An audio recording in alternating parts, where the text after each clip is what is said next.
Hola, hola, bienvenidos, bienvenidas a la clase del día de hoy.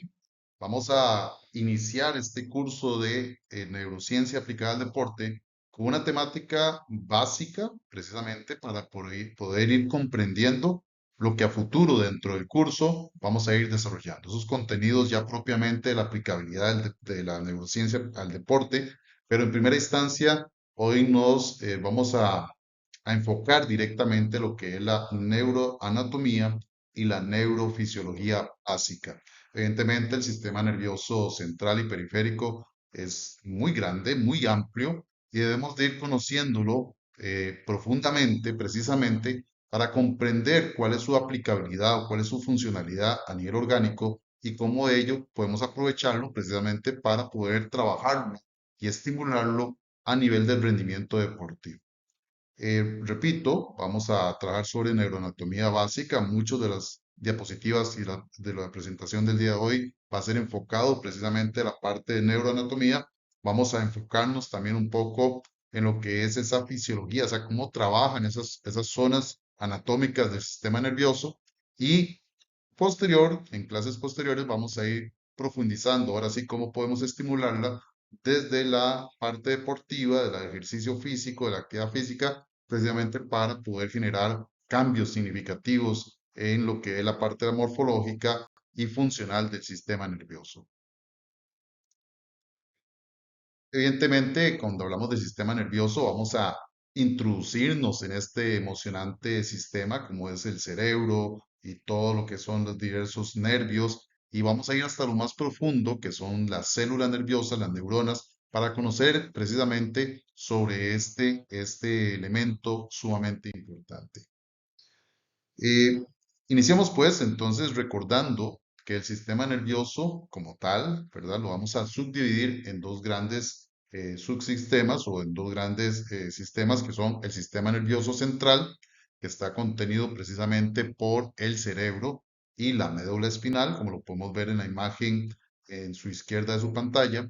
Y también tenemos el sistema nervioso periférico, que ya son todos los nervios que van a inervar las diversas partes y zonas de nuestro cuerpo.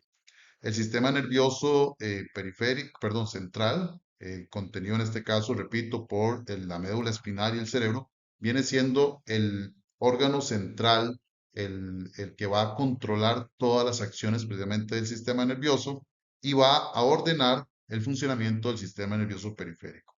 El sistema nervioso periférico, a su vez, se va a subdividir en dos formas de trabajo, por decirlo de una forma, como es el sistema nervioso autónomo y el sistema nervioso somático. Cuando hablamos de sistema nervioso autónomo, estamos haciendo referencia a la forma en que trabaja el sistema nervioso, específicamente en la comunicación que tiene entre el sistema nervioso central, médula espinal y cerebro, y los órganos y glándulas endocrinas y glándulas internas y todos los órganos internos que tenemos. Como es una comunicación no consciente, de alguna u otra forma, mencionándolo de esta forma, va a trabajar de dos vías, va a trabajar de una forma simpática y una forma parasimpática. ¿Qué significa esto? Bueno, cuando el sistema nervioso periférico autónomo trabaja de una forma simpática, indica o refiere precisamente a que está enviando estímulos nerviosos, o lo que vamos a llamar después potenciales de acción, como tal, estímulos eléctricos, está enviando estímulos nerviosos hacia la glándula o al órgano que quiere ser el receptor de esta información o el que va a ser el receptor de esta información y va a estimular, va a excitar el trabajo, la funcionalidad de este órgano o de esas células en sí, que son las células receptoras. Si trabaja de una forma parasimpática, lo que hace más bien es inhibir o disminuir la funcionalidad para la cual esa célula o ese órgano está siendo especializado. Pongo un ejemplo muy sencillo. Si, por ejemplo, el sistema nervioso periférico quiere estimular de una forma simpática, en este caso, a nuestro órgano del corazón, lo que va a producir es un estímulo directamente al nódulo sinoauricular, o sea, el famoso marcapasos, que va a producir una estimulación para aumentar la cantidad de contractibilidad cardíaca. O sea, va a aumentar el latido cardíaco, la cantidad de frecuencia cardíaca minutos, si quieren verlo desde esa forma. El estímulo parasimpático más bien es un estímulo, en este caso al nódulo sinoauricular, recordemos el famoso marcapasos del corazón, precisamente para disminuir la cantidad de latidos que va a tener el corazón o la cantidad de contracciones generadas por minuto, disminuye la frecuencia cardíaca. Otro ejemplo, puede ser que el cerebro, digamos, sistema nervioso central, sea estimulado porque hay una gran cantidad de glucosa a nivel de sangre, porque acabamos de comer algo que contiene una gran cantidad de carbohidratos y ha sido degradado y precisamente tenemos gran cantidad de glucosa en sangre. Entonces el estímulo del sistema nervioso central es que necesitamos disminuir esa cantidad de glucosa en sangre. Entonces, lo que hace el sistema nervioso central es, a través del sistema periférico, trabajar de una forma autónoma, simpática a nivel del páncreas. Y el páncreas, como glándula endocrina, lo que hace es que al verse estimulado por el sistema nervioso periférico de forma autónoma simpática, empieza a producir y a liberar mayor cantidad de insulina. Esta insulina va a ingresar en sangre, como ustedes bien lo saben, va a ser un capturador de la glucosa que está en sangre, la va a almacenar y por ende va a disminuir la cantidad de hiperglicemia que teníamos a nivel sanguíneo. Una vez que ya disminuyó la cantidad de glucosa en sangre, entonces, el sistema nervioso periférico, a través de la vía autónoma parasimpática, lo que hace es indicarle a nuestra glándula endocrina, en este caso el páncreas, que disminuya la producción de insulina, porque ya no hay tanta necesidad de producir insulina precisamente para poder capturar la glucosa que hay en sangre. Entonces, cuando trabajamos como el sistema nervioso, en este caso periférico, el sistema nervioso autónomo, especialmente en las divisiones simpáticas y parasimpáticas, recordemos que lo simpático es porque hay una estimulación de las acciones, en este caso específicas de la célula o del órgano excretor o el órgano receptor, y parasimpático más bien hay una disminución o hay una calma, como bien lo indica acá en la diapositiva. Pero bueno, ¿qué pasa si nos vamos al sistema nervioso somático, que es la otra forma de trabajar del sistema nervioso periférico? Bueno, en este caso, el sistema nervioso somático lo podemos relacionar directamente a la comunicación que hay con órganos sensitivos y con músculos voluntarios, o sea, el sistema musculoesquelético. Se vuelve entonces un control más consciente de parte del sistema nervioso central y por ende va a tener dos vías. Una vía aferente, o sea, una vía que va a recibir de una entrada sensorial, una vía aferente recibe hacia, en este caso, de lo externo hacia lo interno, una vía aferente donde va a ingresar esa información a través de una serie de receptores sensitivos que tenemos a nivel del organismo, por ejemplo, los termorreceptores que perciben todos los cambios de temperatura, los nociceptores que perciben son receptores de dolor y otros que más adelante estaremos viendo.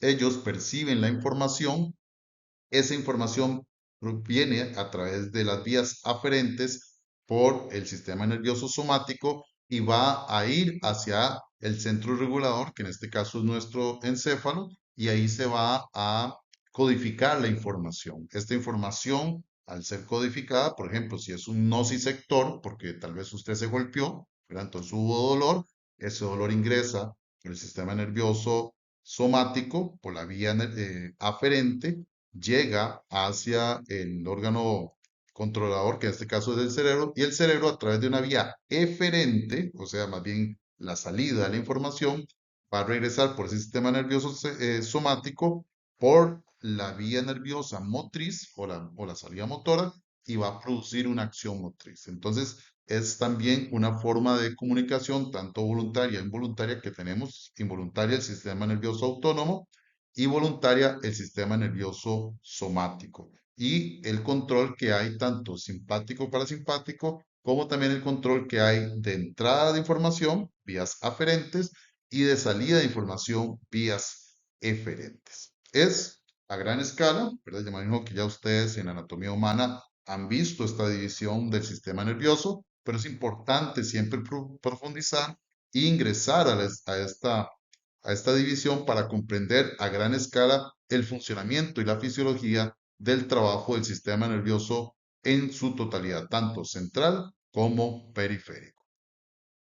Y bueno, Vamos a ir desglosando anatómicamente, parte por parte, este gran sistema porque es fundamental irlo conociendo. Y este es digamos, el que nos atrae en esta jornada, que es el telencéfalo o cerebro, ¿verdad? Cualquiera de los dos nombres que usted utilice es el correcto, telencéfalo o cerebro. Y déjenme contarles que este órgano tiene aproximadamente un kilo y medio de peso corporal aproximadamente en las personas adultas. O sea, representa aproximadamente un 2% de nuestro peso corporal. Aún así, a pesar de no ser tan grande con relación a nuestra masa, consume energía en su tasa metabólica basal aproximadamente el 20% de nuestra tasa metabólica basal. O sea, es pequeñito, sí, en comparación a nuestra masa, a nuestra masa general, ¿verdad? Todo el volumen de nuestro organismo, pero es de alto consumo energético, consume pero mucha energía. Y tradicionalmente esa energía proviene de un sistema bioenergético llamado glucólisis aeróbica, o sea, que el cerebro, voy a ponerlo de una forma más coloquial, le fascina comer glucosa, le fascina comer glucosa, o sea, su primera fuente, la fuente primaria de consumo de energía proviene precisamente del consumo de los carbohidratos. Entonces, necesitamos tener unas buenas bases o unas buenas fuentes bioenergéticas para poder nutrir. Tiene una alta o altísima difusión sanguínea en el sentido de que es un órgano que necesita mucho oxígeno, demasiado oxígeno, entonces tiene mucha irrigación sanguínea alrededor de todos los lóbulos y las circunvalaciones y todo lo que tiene, ¿verdad? Entonces consume mucha energía, tiene alta irrigación sanguínea, tiene alto consumo de oxígeno, pesa aproximadamente kilo y medio, pero es un órgano importantísimo en nuestro haber. Ahora, el telencéfalo lo vamos a subdividir a su vez, o tiene a su vez, dos grandes hemisferios. Y aquí es muy sencillo, tenemos hemisferio derecho y tenemos hemisferio izquierdo, que son dos grandes masas que componen el telencéfalo.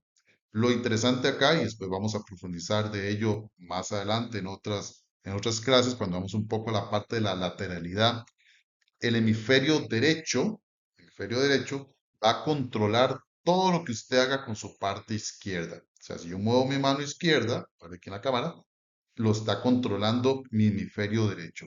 Y si yo muevo mi mano derecha, el hemisferio izquierdo es el encargado precisamente de controlar todas las acciones motrices que yo hago a través de mi sistema nervioso periférico, somático, ¿ok? Todo lo que es la parte de control motriz, en este caso de mi lado derecho, hemisferio izquierdo, controla el lado derecho, hemisferio derecho, controla el lado izquierdo. Y precisamente más adelante en otras clases vamos a hablar sobre la decusación de la información que se da a nivel del bulbo raquídeo, que es donde toda la información que viene en esa vía aferente sube la información por el lado derecho, decusa en el bulbo raquídeo para llegar a ese hemisferio izquierdo. Y si yo estoy del lado derecho o recibo información del lado derecho, la vía aferente decusa en el bulbo raquídeo para ir al hemisferio derecho, que ese sería el contrario. Entonces, es un poco también cómo trabaja, cómo se distribuye nuestro cerebro y con respecto a las vías de comunicación. Ahora, ambos hemisferios no están aislados unos del otro. Así como vemos acá en esta imagen, esta ramificaciones estas células que ustedes están viendo ahí, esta zona anatómica, se llama cuerpo calloso. El cuerpo calloso es una zona de intercomunicación entre los lóbulos. Y aquí quiero adelantar un poco también de información que a veces se creía, porque en esto yo les comentaba a ustedes que hay neuromitos, y los famosos neuromitos era, por ejemplo, que antes se creía mucho en que las personas con una dominancia del hemisferio izquierdo, o sea, los que son más derechos más que todo, tenían más predisposición a ser lógico-matemáticos. Y los que tienen más predominancia del hemisferio derecho, o sea, los que son izquierdos, eran más creativos, más artísticos. Entonces empezó a encasillar a las personas con respecto a la dominancia de su hemisferio. Pues la ciencia nos ha demostrado que el cuerpo calloso tiene una implicación muy importante precisamente sobre los sistemas de aprendizaje y que no necesariamente porque usted sea derecho o sea izquierdo significa que va a ser más o menos creativo. Eso dependerá de otras acciones y situaciones. Si usted está estimulando, por ejemplo, el lado izquierdo de su cuerpo, por ende estamos estimulando el hemisferio derecho de nuestro cerebro, por el cuerpo calloso se están trasladando ciertos potenciales de acción, ciertos mecanismos de comunicación al hemisferio izquierdo. Entonces hay una estimulación pequeña, sí, pero existe estimulación afín. Para efectos de rehabilitación, para efectos de rehabilitación de lesiones, cirugías y otro tipo de cosas, y además inclusive para el aprendizaje como tal, eso tiene una gran connotación que podremos ir viendo en otras diapositivas. Ahora, el cerebro o el telencéfalo se va a subdividir a su vez en varios lóbulos. Los cuatro más conocidos, y ahorita les enseño un quinto que tal vez mucha gente no lo ubica o no lo ve, pero bueno, ahí está también. Y empecemos con el que nos hace seres humanos, digo yo, siempre lo he pensado de esta forma, es el lóbulo frontal, el que está aquí adelante, ese gran lóbulo frontal. Y digo gran lóbulo porque proporcionalmente es el que ocupa más masa dentro del telencéfalo. Si ustedes analizan con los otros cuatro lóbulos, los otros lóbulos son más pequeñitos, el lóbulo frontal es más grande. Y no solo es más grande proporcionalmente al cerebro humano como tal, sino que adquiere ciertas características que nos diferencian, por ejemplo, de los animales. Muchos de los animales tienen un lóbulo frontal más pequeño y menos funcional. En el caso nuestro, es más grande y más funcional.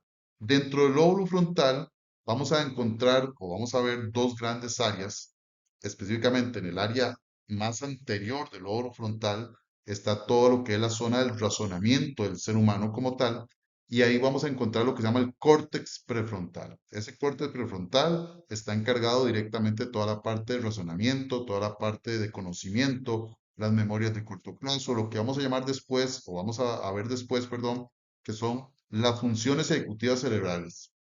Ahí se desarrolla todo lo que es las funciones cognitivas del ser humano y de orden superior inclusive. En la parte anterior, lo más anterior, perdón, lo más posterior de llegando casi que a la línea media del cerebro, del lóbulo frontal, vamos a encontrar las zonas motrices o las zonas motoras de control motor.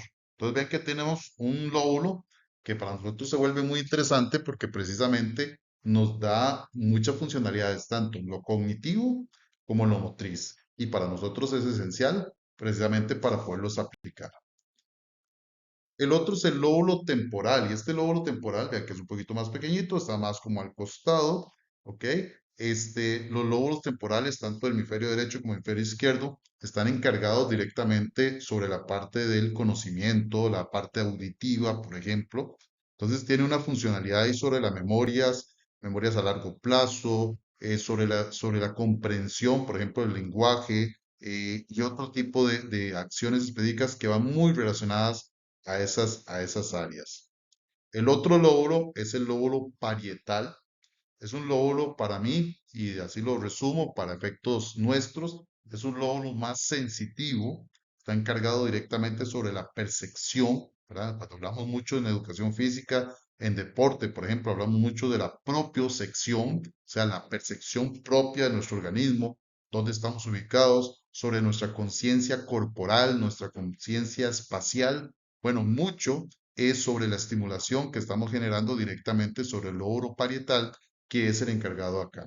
Y luego hay una zona que vamos a ver después, que es lo que vamos a llamar en la parte más anterior del lóbulo, que es la zona somatosensorial, que es la zona de percepción. Cuando te pellizcan, cuando te quemas, cuando sientes frío, cuando sientes un abrazo, un beso, bueno, todo va a esta zona del lóbulo parietal, especialmente al surco somatosensorial, que más adelante también vamos a estar profundizando sobre ello y cómo es que podemos estimularlo, cómo podemos trabajar.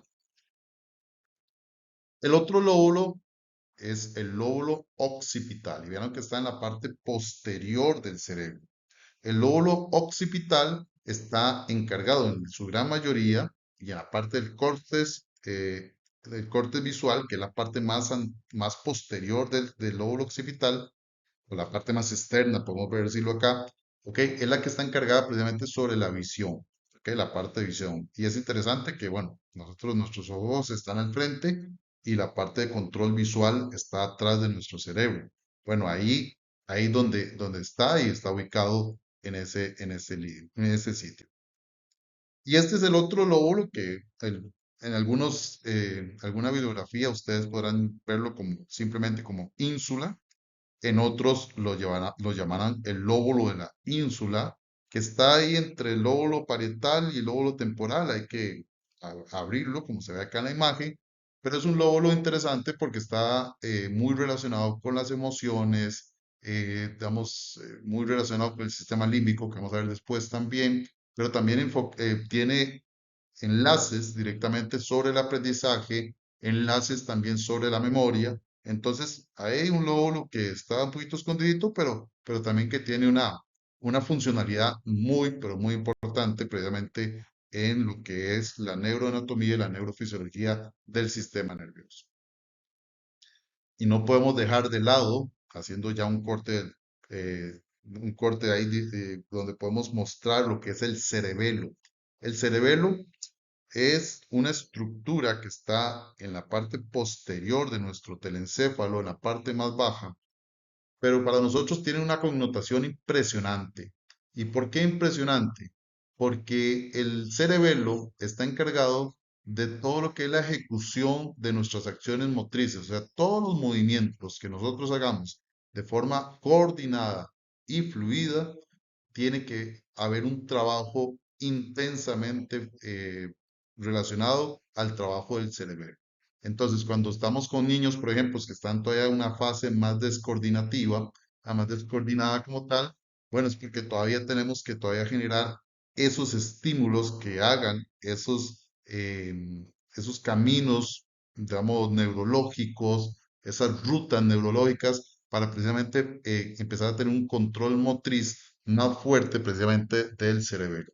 Y cuando las personas tienen algún accidente de tránsito y hay el efecto del latigazo, ¿verdad? Que la cabeza va hacia adelante y hacia atrás y se golpea, bueno, y se inflama esta zona cerebelosa, bueno, y lo que provoca también al inflamarse es pérdida del equilibrio y otras situaciones, precisamente movimientos menos coordinados, precisamente porque hay poca funcionalidad en este caso del cerebelo. Pero el cerebelo para nosotros es una zona anatómica muy importante precisamente porque nos permite todo lo que es el control y la fluidez y la coordinación de los movimientos como tal. Todo esto es importante que ustedes, repito, son zonas anatómicas, es aprendérselas y también ir conociendo cuál es su funcionalidad, qué es lo que genera o en qué trabaja cada zona anatómica. Y llegamos a esta pequeña parte, vean qué bonita que es. No sé si ustedes, yo tengo mucha imaginación, pero se me parece un pajarito. No sé por qué siempre me parece un pajarito, pero ahorita vamos a ver. El famoso tronco encefálico. Y el tronco encefálico es una ruta, por decirlo así, es como el canal de Panamá. Es el que va a hacer una ruta de comunicación, en este caso, o es de Centroamérica, digámoslo así, entre la parte del telencéfalo y todo lo que es la médula y posteriormente todo el sistema nervioso periférico como tal. Y este tronco encefálico, a pesar de ser pequeño, lo vamos a subdividir en tres zonas. Primero, el mesencéfalo. El mesencéfalo tiene unas características interesantísimas, porque vean que es como el que entronca, por decirlo así, el tronco encefálico con el telencéfalo y con zonas subcorticales, y está muy relacionado precisamente al control del movimiento, la audición, la visión, ¿verdad? Ahí empiezan a nacer ciertos pares craneales o nervios de pares craneales. Entonces, el mesencéfalo tiene un trabajo muy importante. No solo es una vía de intercomunicación entre el terencéfalo y el sistema nervioso periférico, sino que por sí mismo también tiene funciones específicas de control del movimiento, de la audición y de la visión. Ahora, más abajito de ese nos vamos a encontrar el puente o protuberancia. Y aquí es donde nacen los pares de nervios craneales, que vamos a ver después. Son 12 pares de nervios craneales que tienen unas funciones muy importantes, precisamente sobre la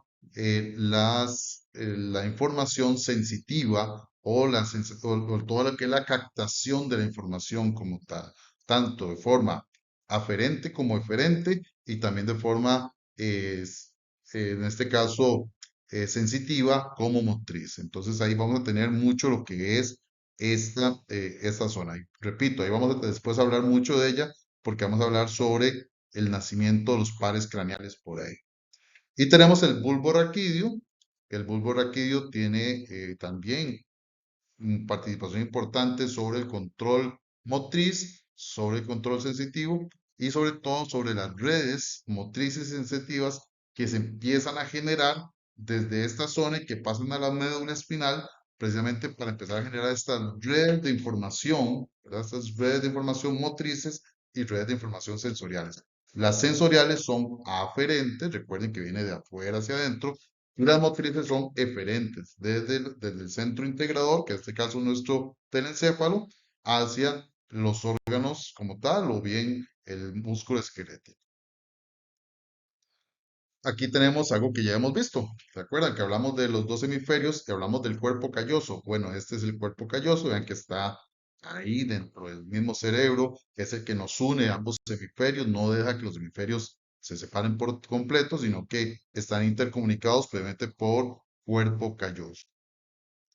El diencéfalo, bueno, el diencéfalo tiene una función importantísima porque si el tronco encefálico era una vía de comunicación, es el que ayuda a hacer la comunicación, ¿verdad? Este es el traductor del cerebro, digámoslo así, el que va a traducir toda la información que se está manejando a nivel del telencéfalo, del cerebelo, y se lo va a pasar al tronco encefálico.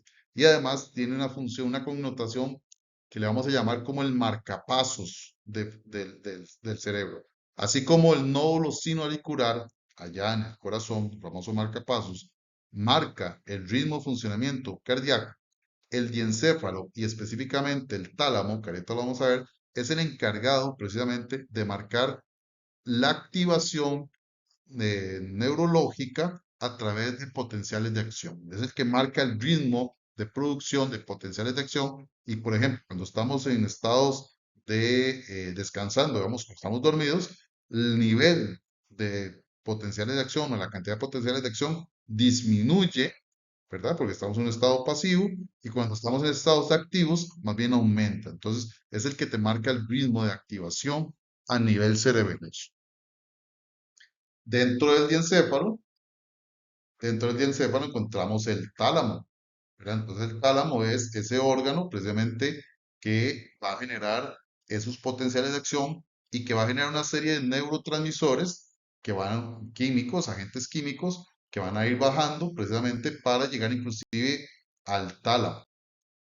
Y tenemos la hipófisis, que es una glándula endocrina perteneciente también al diencéfalo, y que esta glándula endocrina tiene una funcionalidad importantísima en la producción de unas variedades de hormonas, precisamente para poder controlar todo el sistema endocrino. Es muy pequeñita, pero mandona, digámosle así, pequeñita pero mandona. Tiene una funcionalidad impresionante con respecto a lo que es el control de las secreciones de neurotransmisores o de hormonas previamente para el sistema endocrino. Llegamos a otra zona anatómica de relevancia, precisamente lo que son los ventrículos laterales. Y ustedes me dirán, bueno, ¿y qué serán esos ventrículos laterales? Ahorita vamos a hablar sobre el tercer y el cuarto ventrículo para ubicarlos un poquito, pero aquí tenemos que irnos también un poco a la parte anatómica y recordar que el cerebro está, por decirlo así, aislado un poco de todo el organismo. ¿En qué sentido? Acuérdense de anatomía humana, de la dura madre, de la pía madre, y que son estas telitas o estas estructuras que van a cubrir todo el sistema nervioso. Y entre la dura madre y la pía madre vamos a encontrar lo que es el líquido cefalorraquídeo, que se vuelve también la barrera hematoencefálica. O sea, hay un aislamiento, el cerebro está aislado, está protegido para tratar de evitar la medida de lo posible, evitar que virus y bacterias ingresen a nivel cerebeloso, a nivel de del cerebro como tal, y que lleguen a causar daños neurodegenerativos de tal forma que expongan hasta la vida del ser humano. Ventrículos laterales son los que producen y los que almacenan el líquido cefalorraquídeo. Ahí tienen que volver a repasar un poco sobre líquido cefalorraquídeo para recordar y comprender cuál es su funcionalidad como tal. Pero son protectores. Es un protector que tiene precisamente el cerebro como tal.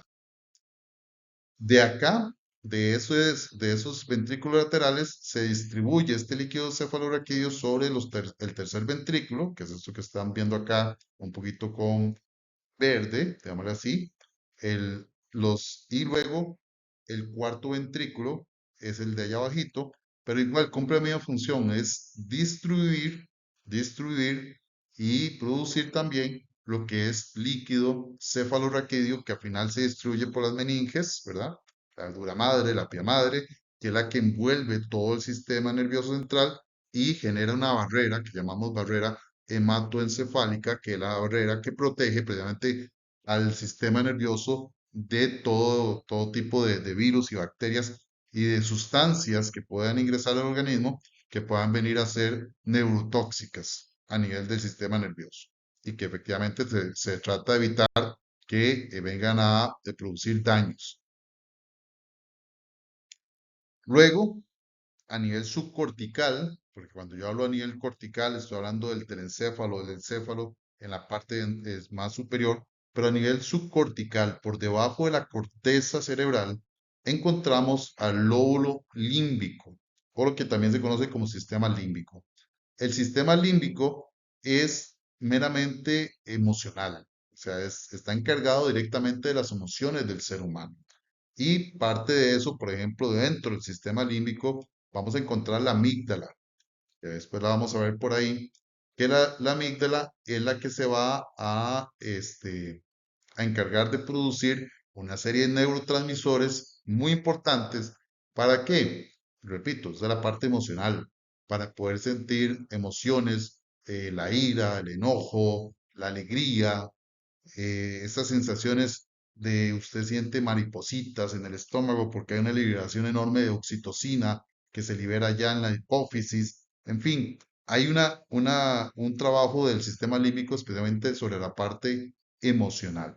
Y aquí es lo que llamaban antiguamente, en otro tipo de literatura, ustedes lo podrían encontrar como el cerebro reptiliano o el cerebro antiguo del ser humano. Se cree, según la antropología, que el cerebro antiguo o el cerebro del ser humano como tal, en sus primeras etapas de evolución, en primera instancia evolucionó siendo más emocional, como es precisamente, digamos, el cerebro de los animales, que los cerebros de animales es más por instinto, más que un pensamiento racional. Pero una vez que evoluciona el cerebro del ser humano, ese elemento emocional es codificado precisamente por la corteza y especialmente por el lóbulo frontal, entonces ahí es donde se razona esa emocionalidad. Posiblemente ustedes dirán, bueno, ¿cómo funciona esto? Imaginemos que ustedes se enojan profundamente, tienen un enojo tremendo, que su sistema límbico lo que tal vez los invita es ir a agredir a la otra persona. ¿Por qué? Porque es tanto el enojo que esa sería como su reacción, ¿verdad? Que llamaríamos una reacción meramente humana. Pero el sistema, en este caso, el córtex prefrontal, estaría en este caso codificando esa información y racionalizándola. Y el córtex prefrontal dice, no, no, suave, no te vas a ir rápidamente a golpear a nadie porque te puedes meter en un problema enorme. Entonces, ese es el juego entre la emocionalidad y la racionalidad, ¿verdad? Hay personas que les gana la racionalidad hay otras que les gana la emocionalidad. Y en dependencia de cuál tenés más dominancia sobre la otra, así va a ser también las consecuencias. ¿Verdad? Hay decisiones, por eso se dice que cuando usted está muy emocionado, muy emocionada, no tome decisiones. O viceversa, cuando está muy desilusionado, muy desilusionada, no tome decisiones. ¿Por qué? Porque posiblemente estás en ese conflicto de en ese conflicto de la parte del sistema límbico y la parte de la racionalidad como tal. Pero bueno, eso lo vemos acá. Precisamente todo lo que ustedes ven en verde ahí es el lóbulo límbico o el sistema límbico como tal. Y vamos a ver un pequeño video, espero que lo corra bien, para ir amarrando algunos conceptos.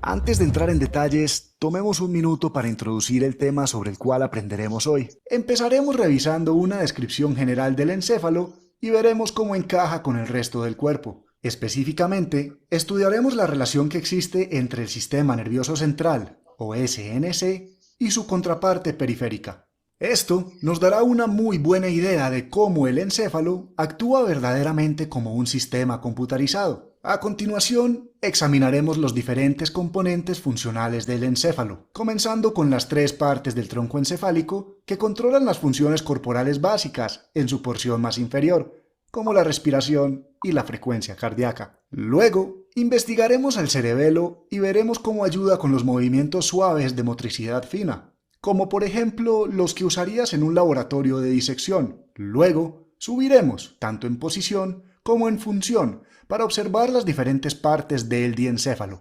Esta parte del encéfalo hace muchas cosas, incluida la función de actuar como mediador para el sistema nervioso al recibir y procesar información y luego enviarla a donde se necesita. Para terminar, llegaremos a la gran masa que constituye el cerebro o teleencéfalo. Como veremos, es aquí donde se desarrollan las funciones más avanzadas, como el pensamiento crítico y los movimientos musculares voluntarios. También veremos cómo el encéfalo está organizado en dos hemisferios, cada uno de los cuales está formado por varios lóbulos que tienen su propia función única, pero hablaremos sobre esto más adelante. Finalmente, vestiremos nuestra bata blanca y veremos lo que hemos aprendido desde una perspectiva clínica. Entonces, antes de entrar en los detalles esenciales, veamos dónde encaja el encéfalo como parte integral del sistema nervioso.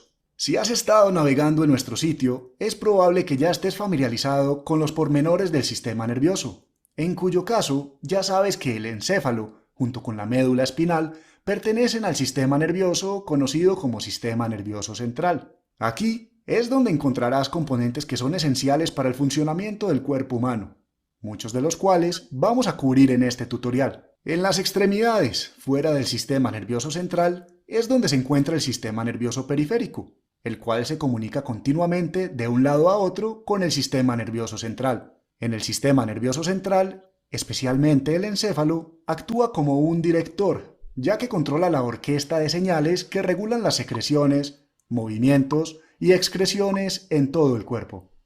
Estas señales se envían a través de nervios motores eferentes, justo como la computadora que mencionamos anteriormente usaba un lenguaje binario para enviar comandos a través de la red.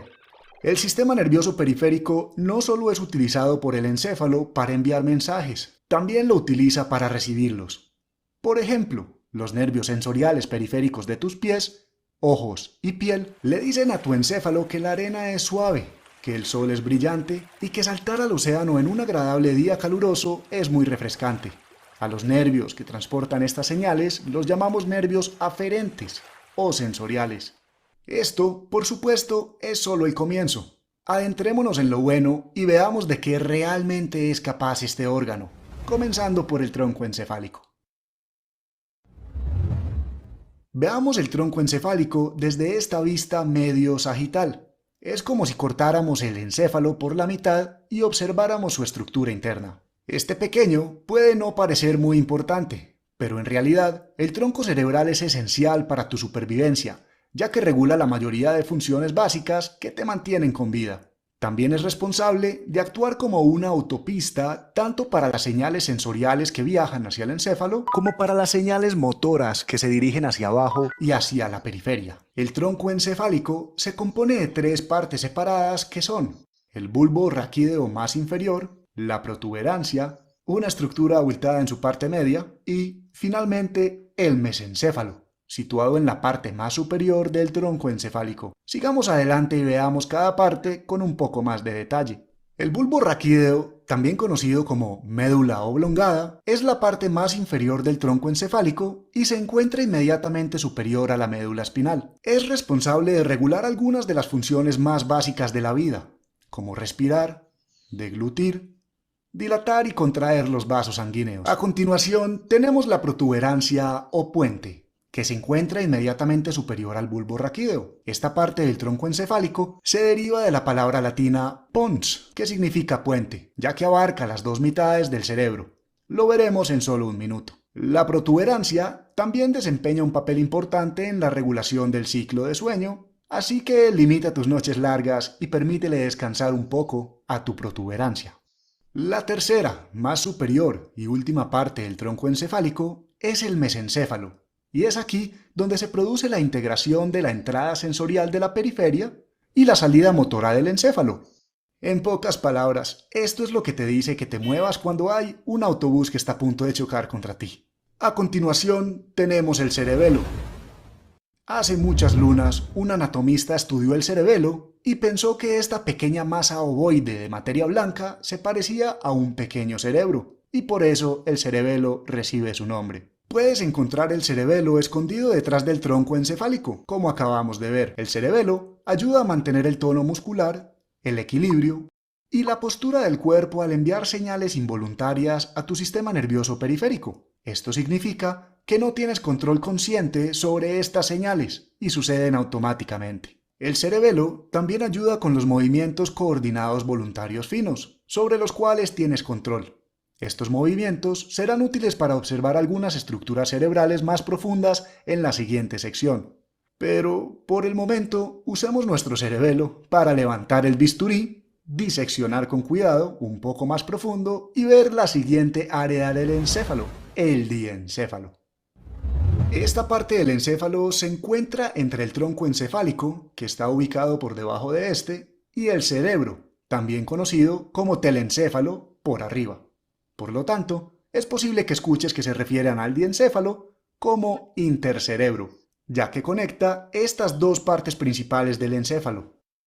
Su posición le permite funcionar como un centro de relevo, procesando y dirigiendo señales para información sensorial y funciones autónomas entre el encéfalo y la periferia. Casi se puede pensar en él como un articulador central que utiliza el encéfalo para ayudar a coordinar diferentes sistemas. El diencéfalo en sí tiene muchas partes, incluido el tálamo, la parte más grande del diencéfalo. Justo debajo del tálamo se encuentra el metatálamo y la neurohipófisis, la parte posterior de la glándula pituitaria, la cual está íntimamente relacionada con el sistema endocrino. Como probablemente puedes adivinar, el diencéfalo es funcionalmente muy diverso, ya que funciona entre muchos sistemas diferentes. Por esto, es importante que entiendas que esta es apenas una introducción. Bien, finalmente llegamos a la parte más grande y funcionalmente más compleja del encéfalo, el cerebro o teleencéfalo. Para facilitar un poco el estudio de este órgano de 1,5 kilos de peso, lo dividiremos en varios lóbulos, así que ten en cuenta que todos estos lóbulos que veremos son bilaterales, lo que significa que tienen contraparte izquierda y derecha, una en cada hemisferio. Estos incluyen el lóbulo frontal en la porción más anterior. Posterior a este tendremos el lóbulo parietal. Al final de la porción más posterior del encéfalo encontraremos el lóbulo occipital. Y finalmente veremos el lóbulo temporal que se encuentra cerca de las orejas. Sin darte cuenta, has estado usando tu lóbulo frontal bastante a lo largo de este tutorial para ayudar a mantener tu atención, mantenerte motivado y participar en el pensamiento crítico. Dentro del lóbulo frontal también se encuentra una cresta prominente llamada giro precentral, que contiene la corteza motora primaria. Es que esta área controla los movimientos musculares voluntarios, lo que te permite hacer algunos trucos de baile bastante impresionantes. Finalmente, una última función importante del lóbulo frontal es la producción del habla, que está específicamente orquestada por una región conocida como área de Broca. Inmediatamente posterior al lóbulo frontal encontraremos el lóbulo parietal. Es en esta parte del encéfalo donde ocurre el procesamiento del lenguaje. Sin esta pieza vital de tejido cerebral, no tendrías idea de lo que estoy diciendo. Incluso podría parecer como si estuviese hablando un idioma completamente diferente. También se encuentra en el lóbulo parietal el giro postcentral, que contiene la corteza somatosensorial. En comparación con la corteza motora que vimos en el lóbulo frontal, la corteza somatosensorial controla toda la percepción sensorial que viene de la periferia. Así es como podías sentir la arena fina entre los dedos de los pies mientras caminabas por la playa. Cuando veas el lóbulo occipital, debes pensar inmediatamente en la visión, aunque tienes razón. Parece un poco contradictorio que la parte más posterior de tu encéfalo sea la que controle y procese la información de tus ojos. Supongo que tal vez tenemos los ojos en la nuca.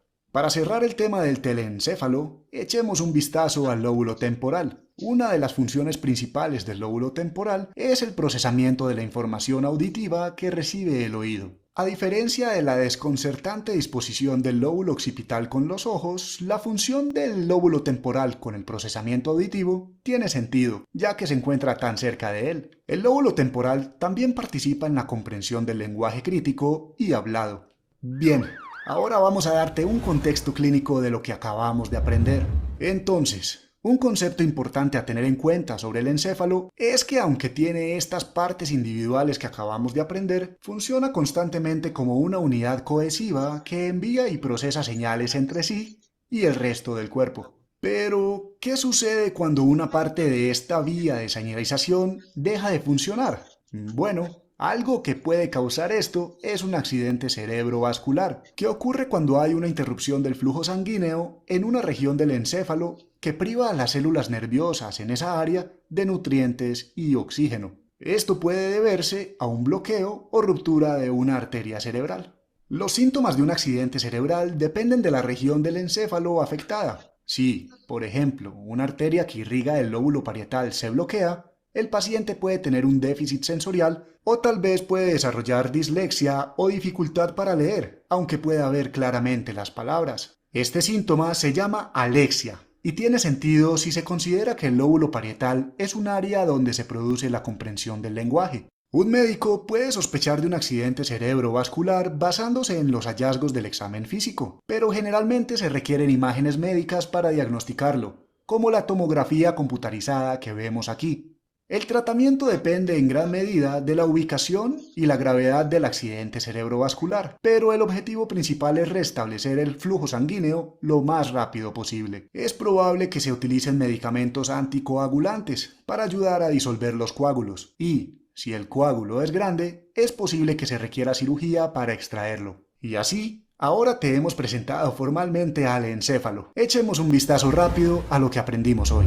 Comenzamos analizando el papel del encéfalo dentro del cuerpo como un miembro integral del sistema nervioso central. Aprendimos cómo el encéfalo se comunica con el sistema nervioso periférico mediante el uso de nervios eferentes o motores para enviar mensajes al exterior y al mismo tiempo recibir mensajes a través de nervios aferentes o sensoriales. Luego, pasamos a identificar las partes del encéfalo verdadero, comenzando con el tronco encefálico. Vimos que tiene tres partes: bulbo raquídeo, protuberancia y mesencéfalo. También te presentamos sus funciones, que incluían principalmente funciones que son esenciales para la vida, como regular la respiración y el ciclo del sueño, así como la integración de señales motoras y sensoriales. Luego, dirigimos nuestra atención hacia la cara posterior del tronco encefálico, para identificar el pequeño cerebro, que es el cerebelo, y como vimos, el cerebelo nos ayuda a realizar movimientos coordinados y equilibrados, algo que sin duda sería útil para un gimnasta. A medida que avanzamos hacia el cerebro, se presentó al diencéfalo o intercerebro, y recordamos que este ayuda a transmitir señales para hacer posible la recepción de información sensorial y facilitar la función autónoma. Finalmente, llegamos a la cima funcional y posicional del encéfalo, el teleencéfalo, también denominado cerebro propiamente dicho. Aprendimos que se puede dividir en hemisferios y luego subdividir en lóbulos. Pasamos y nombramos a cada uno de los lóbulos: frontal, parietal, occipital y temporal. Luego, revisamos cada lóbulo e identificamos algunas de sus funciones principales. Para resumir, aplicamos lo que aprendimos en el tutorial al escenario clínico de un accidente cerebrovascular, que es causado por un bloqueo de una arteria que irriga el tejido cerebral. Vimos cómo se podían manifestar diferentes síntomas según la región del encéfalo afectada por el coágulo de sangre, y se mostró una herramienta de diagnóstico, la tomografía computarizada. Además, se discutieron opciones de tratamiento como la cirugía. Esto fue un resumen de los conceptos básicos del tutorial del encéfalo. De parte de todos nosotros aquí en KenHub, gracias por vernos y felices estudios. Bueno, es una forma también de ir integrando toda esta información. Sé que es mucha información, pero es importante esta recapitulación de los conceptos para poder conceptualizarlos aún mejor.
Eh, Parte importante que nos lleva ahora sí a profundizar un poco más es conocer la neurona.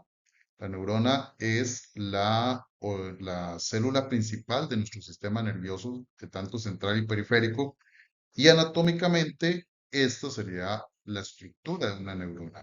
La neurona va a contener, no sé si puedo poner un puntero láser por acá, va a contener, por ejemplo, acá el cuerpo o soma, que esta es la parte de la neurona. Este cuerpo o soma está también constituido por dendritas y como es una célula, ¿verdad? Ustedes ya conocen bien los conceptos de célula humana, la célula tiene su núcleo, tiene su citoplasma, tiene sus organelas como las mitocondrias, las ribosomas, lisosomas, etcétera, etcétera. Bueno, todas están también dentro de esta célula, tiene la membrana celular que rodea precisamente a la neurona y la neurona tiene a su vez otra parte de la estructura que es el axón, que es esta estructura que viene por acá. Este axón, en este caso particular de esta imagen, está recubierto por estas estructuras aquí un poco amarillas y anaranjadas, que les vamos a llamar mielina. Esas mielinas son otro tipo de células nerviosas que están ahí, ¿verdad? Entonces no es parte de la neurona. Quiero dar a entender que en la imagen, o sea, aquí está la mielina, pero sí pueden haber inclusive neuronas desmielinizadas, o sea, sin mielina. Usted lo que va a ver simplemente es el axón, que va a estar aquí alargadito, y al final de la neurona, anatómicamente, lo que vamos a encontrar son las terminaciones axónicas. Estas son las terminaciones axónicas. Entonces, a nivel de resumen, la neurona está compuesto de el cuerpo o soma. Tenemos a su vez también las dendritas, tenemos el axón y tenemos las terminaciones axónicas. Eso es parte de lo que es la estructura anatómica de la neurona. Ahora, tenemos también lo que son un concepto importante que tenemos que conocer, que son las sinapsis. La sinapsis, en este caso, es em, la comunicación que vamos a tener entre dos células, ya en este caso particular, entre dos neuronas. Entonces, vamos a tener, en primera instancia, una neurona presináptica, o sea, antes de la sinapsis. Recuerden que la sinapsis es la comunicación que existe entre neurona y neurona, entre célula y célula. Entonces hay una célula presináptica, que sería esta, o sea, antes de la sinapsis. Tenemos una neurona o una célula postsináptica, que sería la que está después de la sinapsis. Y entre las neuronas vamos a encontrar algo que llamamos el espacio sináptico. Ahora, esto que ustedes están viendo acá, esto es una terminación axónica y esta sería una dendrita, ¿verdad? Para que ustedes se ubiquen con respecto a la anatomía que vimos anteriormente. La terminación axónica de una de las neuronas que se va a comunicar con una dendrita de otras de las neuronas. Y entre ellas va a haber una comunicación en primera instancia a través de un potencial de acción, o sea, a través de un potencial eléctrico, y esta energía eléctrica se va a transformar en energía química o en una comunicación química que se va a dar entre neurona a neurona. ¿Y cómo funciona eso? Cómo es la sinapsis? ¿Cómo es el trabajo sináptico en este caso? Bueno, al final de la célula presináptica, que en este caso era del axón presináptico, o las terminaciones axónicas, vamos a encontrar que la neurona tiene una serie de vesículas que tienen un contenido químico que le llamamos neurotransmisores. Perdón. Estas vesículas, repito, que están cargadas de neurotransmisores, esto es parte de lo que hemos visto también en fisiología. Recordemos que va a venir un potencial de acción. Ese potencial de acción es un cambio en el potencial de la membrana. Este cambio en la potencial de la membrana es un cambio que se va dando entre el ingreso de calcio y la salida de sodio. Se van abriendo canales de calcio y sodio que van generando que la membrana cambie de potencial eléctrico y permita que venga un impulso eléctrico en los sistemas de comunicación, en este caso el sistema nervioso central y periférico. Cuando ingresa ese potencial de acción o cuando llega el potencial de acción acá a esta zona y choca contra las vesículas liberan esos neurotransmisores. Y esos neurotransmisores liberados van a regresar, van a ingresar, perdón, o van a ir a adherirse a receptores específicos que están en la membrana celular de la célula postsináptica. Como ustedes pueden ver acá, aquí fue liberado el neurotransmisor y se va para uno de los neurotransmisores, perdón, para unos receptores específicos de la membrana postsináptica. Y una vez que se haga la unión entre el neurotransmisor y en este caso el receptor, se va a producir nuevamente otro potencial de acción que va nuevamente a viajar a través de la célula. Veamos acá lo que es un, una transmisión o el intercambio que hay, por ejemplo, a nivel de una sinapsis. Perdón, ya no me puedo volver por acá. Bueno, veamos aquí el potencial de acción.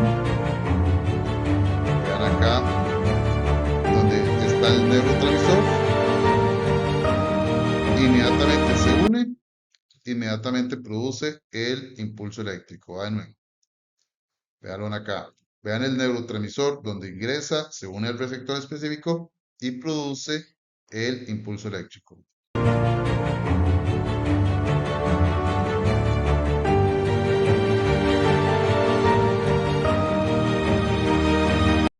Okay, ahí vemos el impulso eléctrico que entonces viaja a través de la membrana, viaja a través de la célula y va a generar ese proceso de intercambio de información entre célula a célula.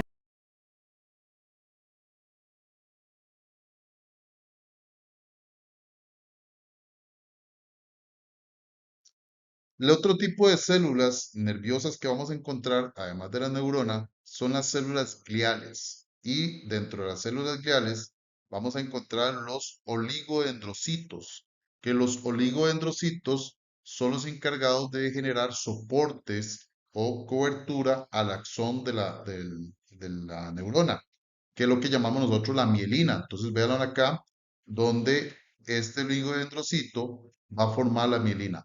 Pero esas mielinas solo para el sistema nervioso central, o sea, solo para las neuronas que están en el cerebro y en la médula espinal. Y todas las que van a las mielinas que están conformando las del sistema nervioso periférico están conformadas por las células de Schwann, no por los oligodendrocitos, sino por las células de Schwann, que son las que se encargadas de formar la mielina, pero ya a nivel del sistema nervioso periférico. Luego tenemos unas células que se llaman células ependimarias, que son esos puntitos que vimos en la imagen anterior o estos de acá, que son aislantes previamente de la mielina o en este caso la neurona de células externas y aíslan, por decirlo así, protegen al axón como tal. Luego hay otra célula glial, que es una célula nerviosa que trabaja también en el sistema nervioso, tanto periférico como central, que es la microglía. Y la microglía tiene una funcionalidad específica de limpiar, después de procesos metabólicos que genera la neurona, limpiar la neurona. Y los astrocitos tienen una intercomunicación con los vasos sanguíneos, van a extraer nutrientes, van a extraer oxígeno y van a trasladar esa alimentación, por decirlo, va a nutrir a la neurona como tal. Esto es una imagen representativa de cómo trabajarían las células gliales en conjunto con las neuronas, precisamente para poderlas nutrir, para poderlas limpiar, para poderlas proteger, como en el caso de los oligodendrocitos, que puede proteger varias neuronas, o bien, en este caso, el astrocito que alimenta tanto, extrae los nutrientes del sistema circulatorio para nutrir a las células nerviosas, que en este caso son las neuronas. Es común que ustedes escuchen también sobre materia gris, materia blanca. Bueno, en la médula espinal, como acá vemos el corte transversal de una médula espinal, nosotros vamos a encontrar la materia gris en la parte interna de la médula y la materia blanca en la parte más externa. Bueno, ¿y qué es materia gris? ¿Qué es materia blanca? La materia gris son todas las neuronas y la materia blanca son todas las células gliales. Entonces, si ustedes ven dentro de una médula espinal, ustedes van a encontrar la materia gris aquí adentro y precisamente esa materia gris es la que va a estar conformada por las neuronas y las neuronas son las únicas encargadas de generar esa transmisión del potencial de acción. ¿Ok? Cuando queremos generar sinapsis, necesitamos generar un paso, ¿verdad? El potencial de acción. Bueno, se va a desarrollar solo a través de la materia gris. La materia blanca, como ya lo vimos, son otro tipo de células nerviosas, pero que le trabajan directamente a la neurona. Y en el caso particular del cerebro, ¿verdad? Del encéfalo, la materia gris está más bien en la parte más externa y la materia blanca está en la parte más interna. Esto es entonces un poco a gran escala, ¿verdad? Cómo es la estructura anatómica del sistema nervioso.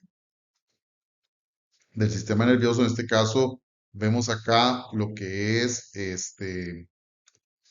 la salida y el ingreso de vías aferentes y eferentes hacia la médula espinal y cómo estos nervios pues, se van ramificando o van generando lo que llamamos precisamente rutas neurológicas a órganos eh, base o en este caso órganos objetivos.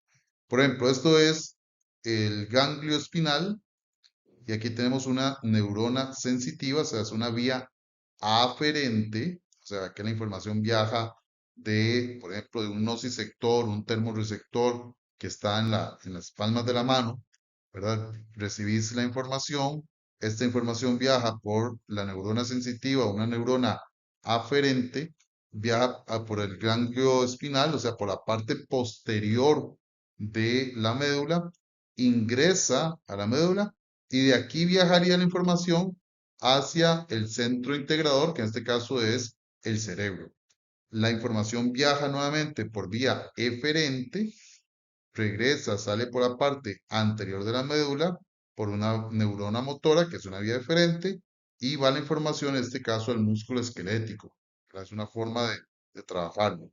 Ahora, cuando hablamos, por ejemplo, del sistema nervioso autónomo, esta es igual, va a haber una vía aferente, o sea, una información que viaja de los órganos por la parte posterior de la médula hacia el centro integrador, que en este caso es el cerebro, y regresa la información por una vía eferente hacia lo que es los órganos y para una acción motriz o para una acción específica como tal. Estas rutas, que vamos a ver después en otra clase como vías ascendentes y descendentes, tienen también toda una estructura, un orden, ¿verdad? Efectivamente, para poder determinar por dónde es que suben, por dónde cruzan, a dónde tienen que llegar y la información está debidamente controlada. Esta es la sinapsis que más nos interesa a nosotros en este caso, ¿verdad? Que es la motoneurona, que es una neurona motriz. O sea, ¿y por qué motriz? Porque inerva directamente a las fibras musculares, que es la que en este caso nos interesa a nosotros, porque es el músculo en sí, el músculo esquelético que está siendo inervado precisamente para poder generar las sinapsis correspondientes, pasar la información y poder en este caso, genera el movimiento humano, que es el que nosotros queremos desarrollar. A gran escala, veamos acá un proceso de sinapsis, ¿verdad? Va a venir el potencial de acción. Potencial de acción genera la liberación de los neurotransmisores. Esos neurotransmisores van a unirse a receptores específicos, producen otro potencial de acción y continúa la información. Y algo que yo sé que hemos visto también en fisiología, por ejemplo, en el curso que yo doy de fisiología, bueno, lo que son la cantidad de sinapsis que hay desde el momento que nacemos hasta X cantidad de tiempo. Bueno, ¿en qué depende que haya más o menos sinapsis? Depende precisamente de la cantidad de conocimientos nuevos adquiridos. Una nueva sinapsis es un nuevo aprendizaje. Más sinapsis, más aprendizaje. Y esto, evidentemente, cuando nacemos, tenemos poca cantidad de sinapsis, vean a los 3 meses y vean el tiempo después. Bueno, pero no todo el tiempo es igual. Dentro de la densidad sináptica podemos ver que hay una disminución de densidad sináptica aproximadamente a los 14 años. Vean acá, por ejemplo, vean como al nacer hay mucha sinactogenesis, mucha creación de sinapsis a lo largo de los primeros 6 años, pero a los 14 años hay una disminución de la cantidad de sinapsis. Bueno, esto obedece precisamente porque hay procesos de sinactogenesis, o sea, creación de nuevas sinapsis, y hay poda sináptica. Y esto precisamente porque el cerebro necesita ir seleccionando, es muy exclusivo y tiene que seleccionar qué tipo de información es precisamente la que va a reservar y cuál otra la que va a acumular o va a guardar. Y el guardarlo precisamente genera este, va a generar volumen en cuanto a lo que es el volumen que ocupa estas neuronas y estas redes neurológicas a nivel cerebral. Veamos acá un pequeño video rápidamente de cómo se va generando sinaptogenesis, ¿verdad? A través del tiempo, ¿verdad? Se va conociendo, ustedes van con estas explicaciones también, ustedes van generando nuevas sinapsis, nuevos engramas y nuevas redes neurológicas. ¿Y cómo lo vamos haciendo? Bueno, primero cada neurona se va a comunicar con al menos con otras 1000 neuronas. Vean qué interesante esto. O sea, hay una comunicación importante a nivel de neuronas. La sinapsis con neuronas más cercanas en primera instancia. O sea, las neuronas más cerca se van a empezar a hacer sinapsis. Luego van a haber neuronas o sinapsis con neuronas con estructura similar. Luego, en dependencia con neuronas de la misma función. Y después con neuronas con funciones, posibles neuronas con funciones muy similares. Y si ustedes logran observar, dentro de esta sinapsis, por ejemplo, hay tanto momento que se están haciendo tantas sinapsis que se están haciendo como unos cúmulos acá, como unas agrupaciones. Eso es lo que llamamos hubs o centros. Esos centros nos van a permitir después, más adelante, transmitir de una forma más rápida y más eficiente la información. Cuando ya estas sinapsis están maduradas. Porque no necesariamente porque se unieron una vez ya van a quedar ahí por siempre, no. Recuerden que hay sinaptogenesis y hay poda sináptica. Si yo hice una sinapsis y está apenas ahí iniciando y no la vuelvo a estimular, ella puede romperse y puede podarse. No, yo necesito que ojalá hagan hubs, hagan centros. Y estos hubs, ¿ok? Permitan solidificar, madurar la información.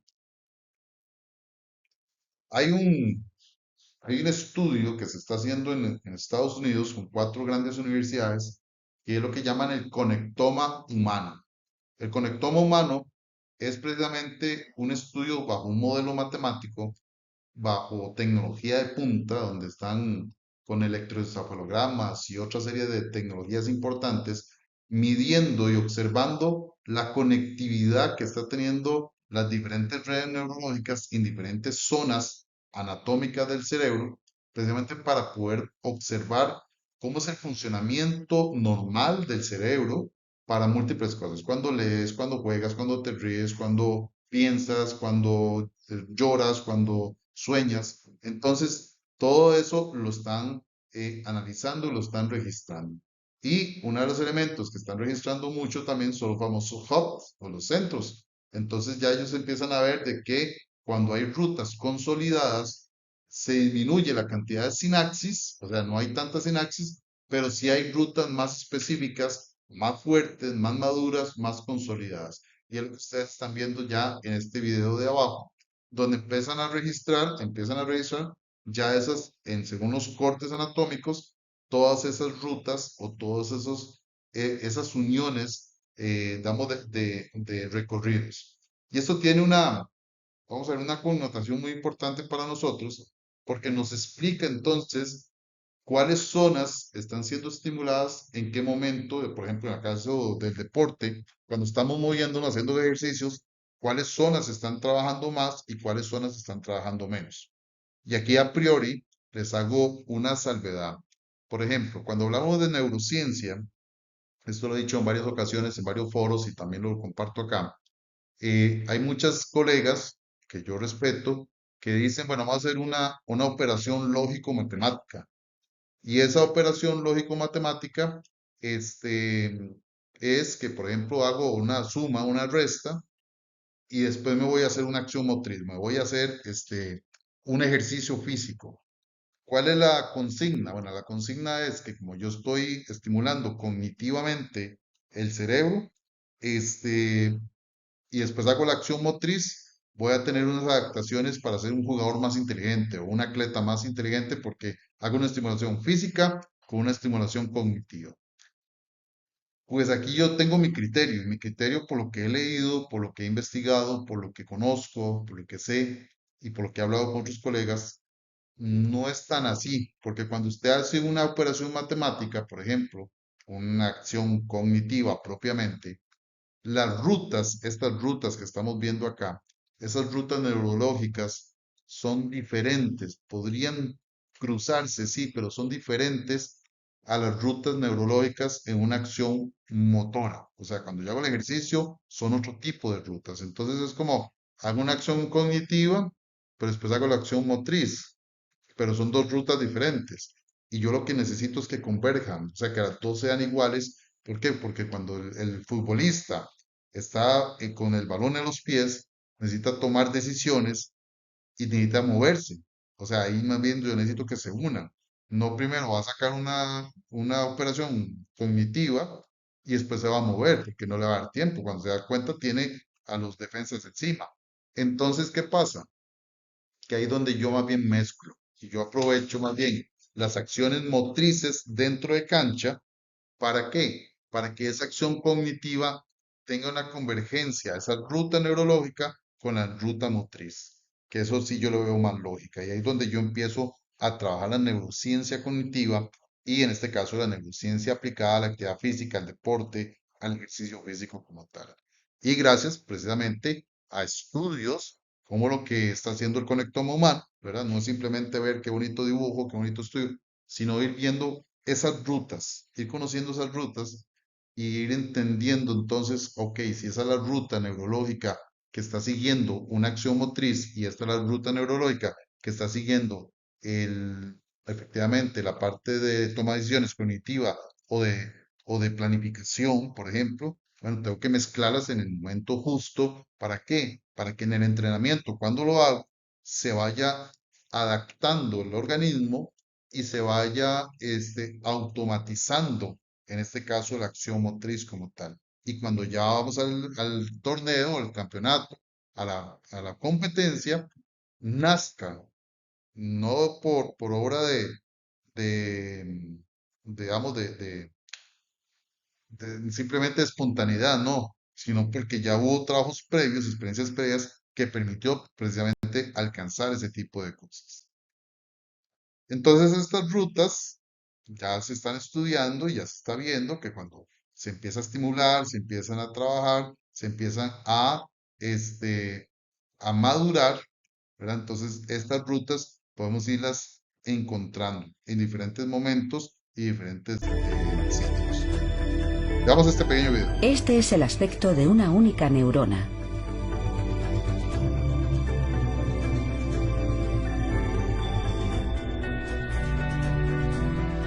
El cerebro humano contiene más de 80.000 millones.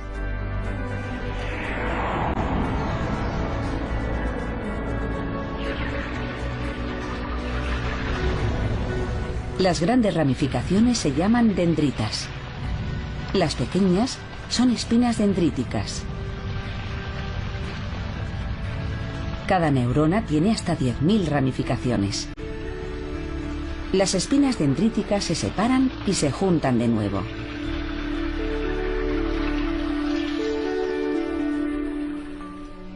Cuando aprendemos algo, las neuronas empiezan a trabajar.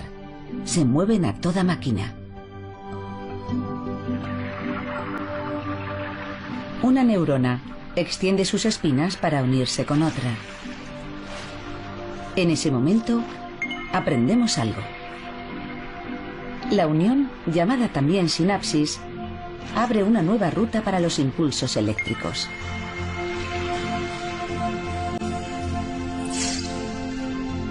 Cada vez que un impulso eléctrico pasa por ahí, refuerza la unión.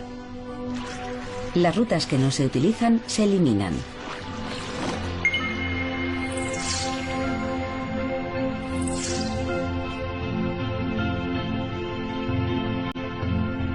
Cada vez que aprendemos algo, se crea una sinapsis entre neuronas.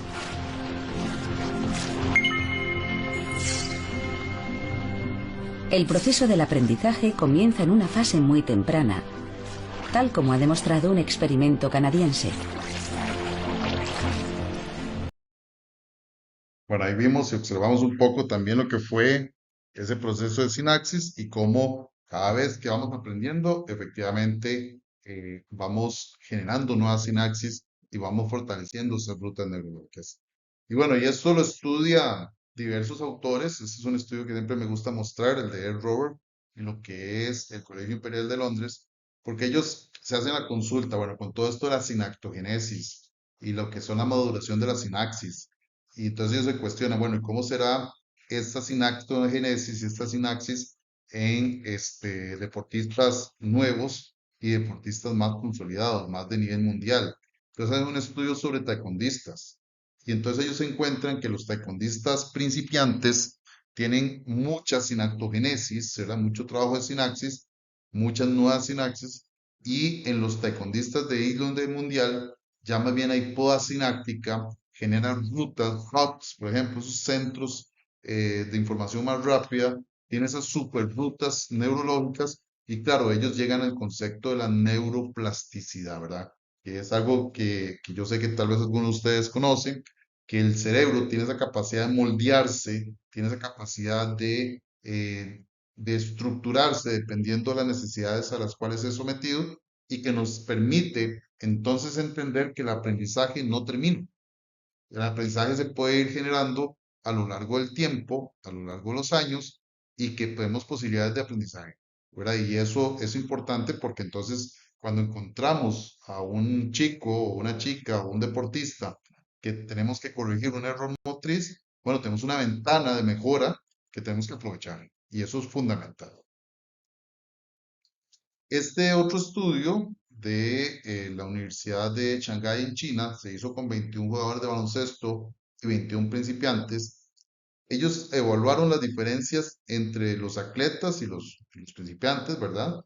A nivel de la corteza neurológica, las conexiones y lo que era específicamente las diferencias morfológicas y funcionales. Y vean lo que encontraron. Ellos encontraron que la morfología y la conectividad funcional en las redes neuronales corticales en atletas principiantes son diferentes, en primera instancia, ¿verdad? Entonces, ¿qué encontraron? Dice que era diferente el principiante que el deportista. Y en este caso, que era mejor, obviamente, bueno, obviamente no, perdón, eso es lo que encontraron. Eso, es que uno dice obviamente porque uno tal vez pensaría dentro de la lógica, wow, sí, que bueno, pero eso es lo que no se sabía, ya se sabe por los estudios. Y los estudios científicos nos indican precisamente eso, que el hacer actividad física, en este caso, tener mucho tiempo de estar entrenando, modifica morfológicamente y funcionalmente estas redes y en los deportistas más que en las personas que no están haciendo nada. La red de control ejecutivo es la estructura clave para convertir la atención selectiva y espacial en atletas con alta motricidad. ¿Qué significa esto? Que entonces, al haber tanta maduración de las redes neurológicas, los deportistas de más alto nivel van a crear una atención selectiva, o sea, tienen una capacidad de atención más pronta, también una capacidad de atención más sobre el espacio, o sea, pues lo que llamamos la lectura de juego, ¿verdad? Tiene mejor capacidad de lectura de juego y por ende tiene mejor capacidad para moverse, trasladarse. Después vamos a hablar un poco sobre el GPS de cerebral, por ejemplo. Voy a enseñarles un video de ahí de Messi, cómo es que trabaja con el GPS cerebral. Bueno, todo eso también va involucrado dentro de estos cambios morfológicos. Estos son los hubs. Vemos acá en el lado izquierdo el cerebro, según un modelo matemático y computarizado de un cerebro de un atleta.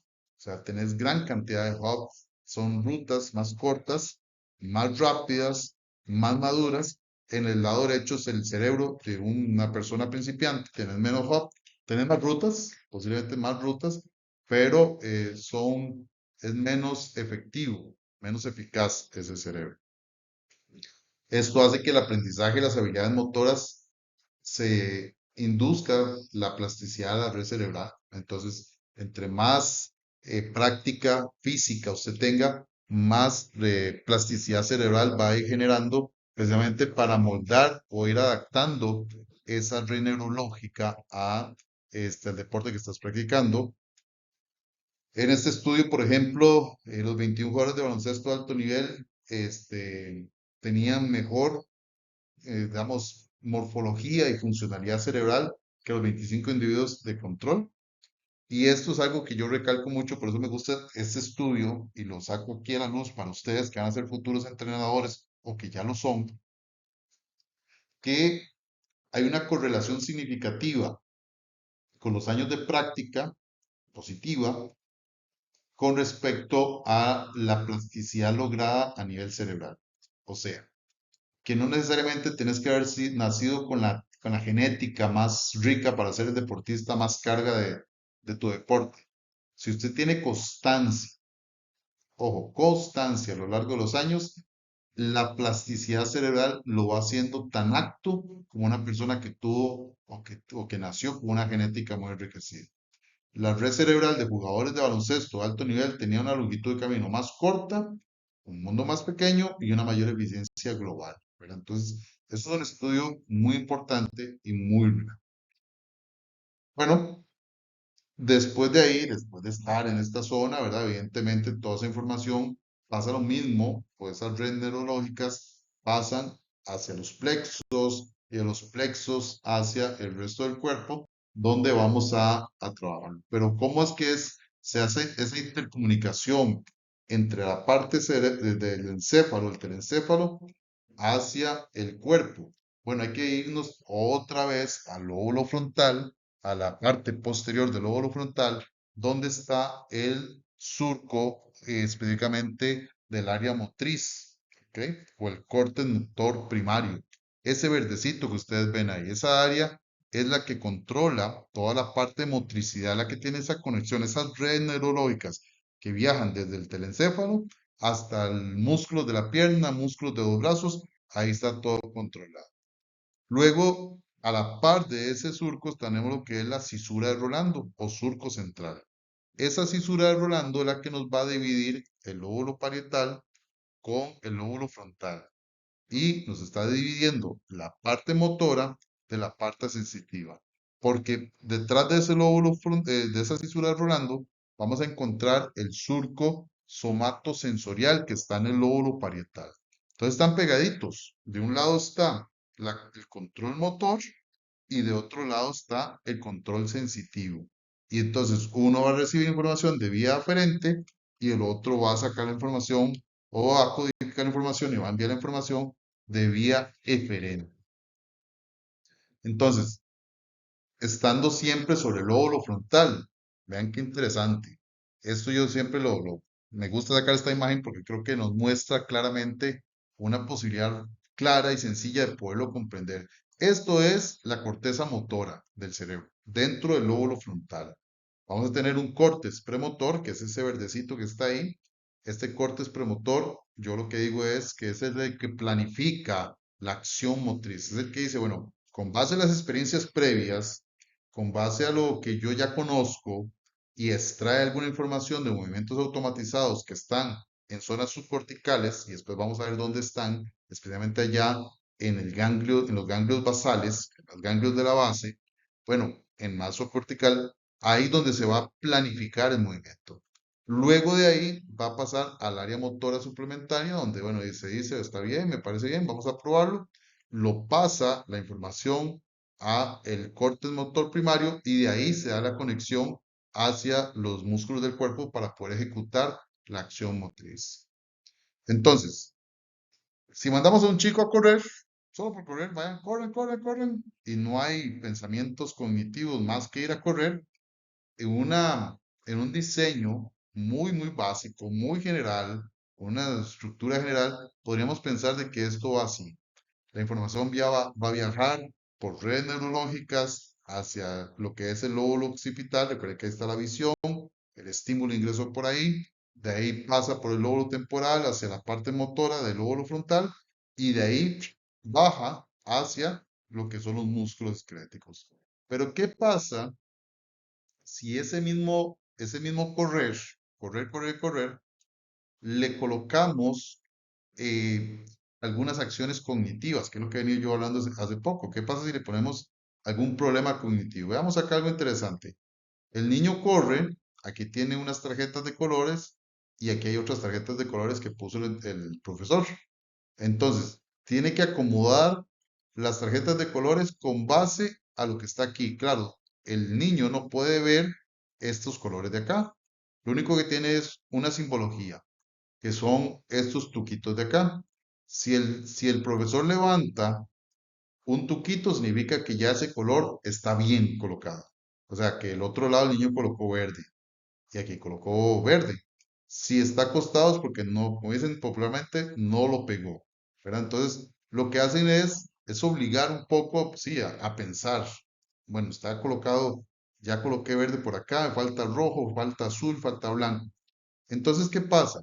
Como yo estoy haciendo una acción motriz, o sea, estoy corriendo, pero al mismo tiempo tengo que pensar, pasa una diferencia con respecto al anterior. No solo se da el mismo recorrido, el lóbulo occipital viaja al temporal, sino que precisamente hay una utilización del córtex prefrontal, donde está la parte de racionalización del ser humano. Entonces, y luego vuelve otra vez a la parte motriz. Entonces ahí se da digamos, una desviación del proceso.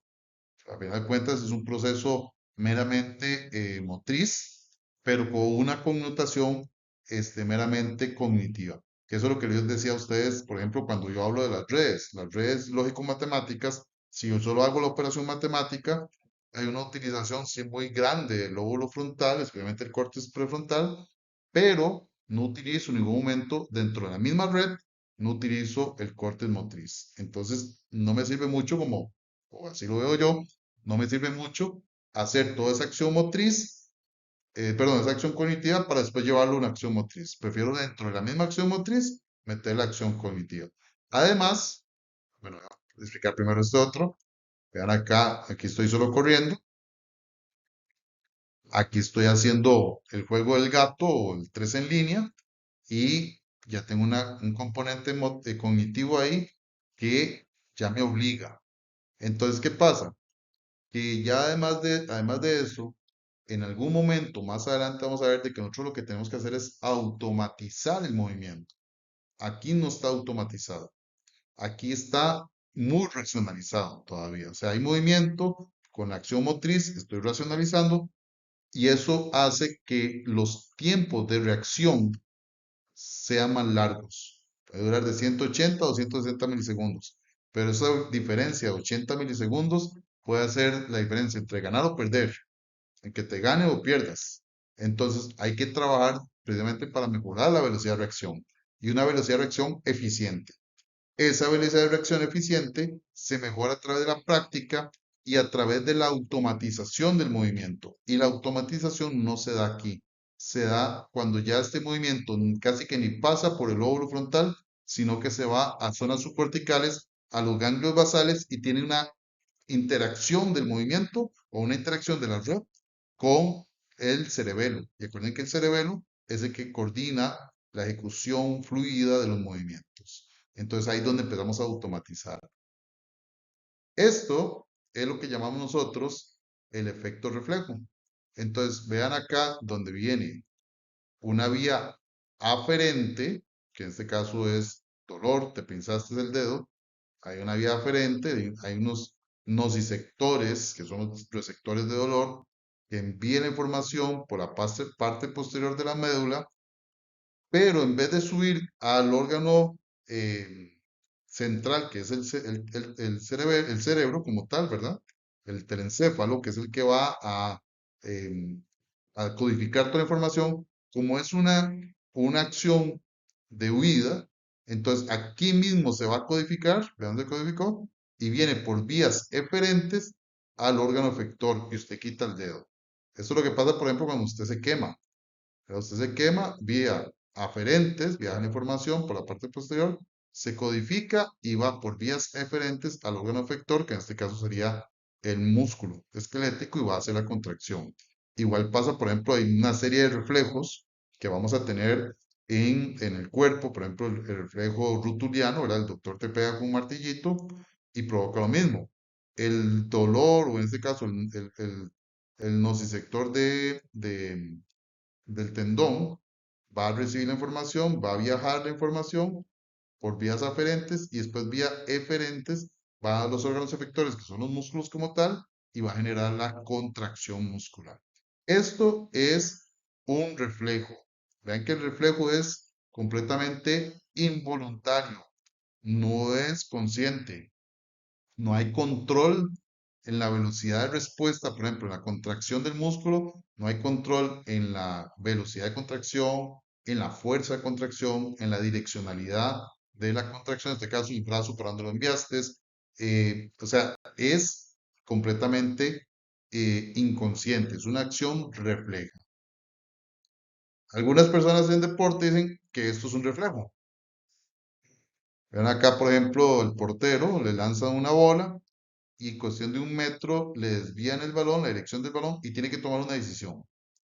Esa toma de decisiones se da gracias a una automatización del movimiento, no de forma inconsciente, no es un reflejo.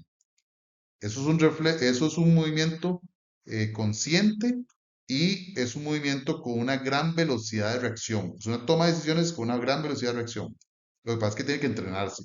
No es porque era muy bueno y ya no. Tiene que haber un entrenamiento previo con acciones específicas que usted le haya adaptado al organismo, tomar esas mismas decisiones en el entrenamiento para que ya en competencia lo pueda sacar.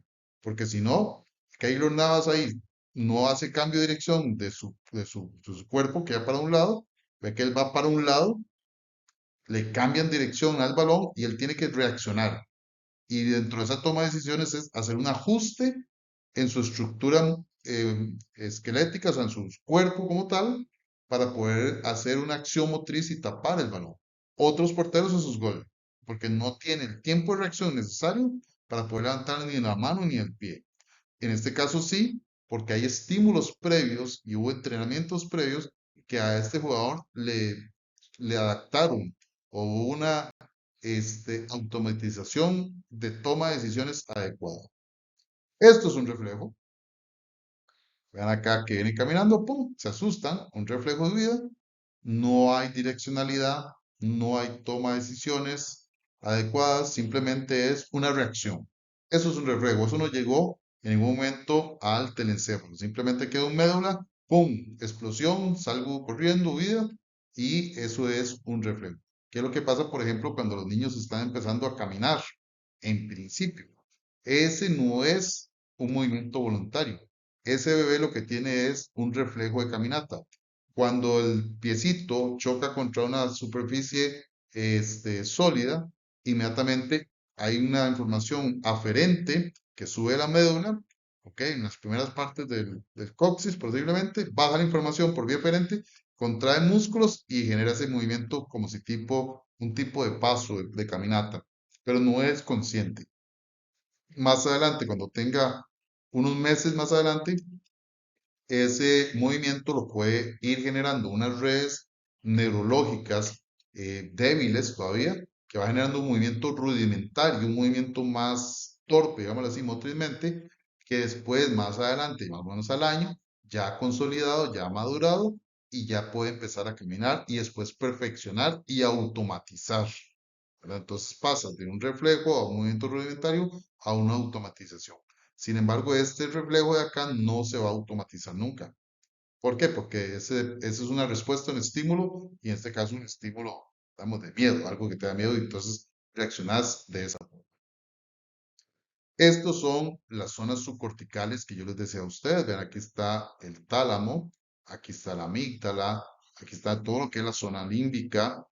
Entonces, esta zona es la que va a liberar una serie de neurotransmisores.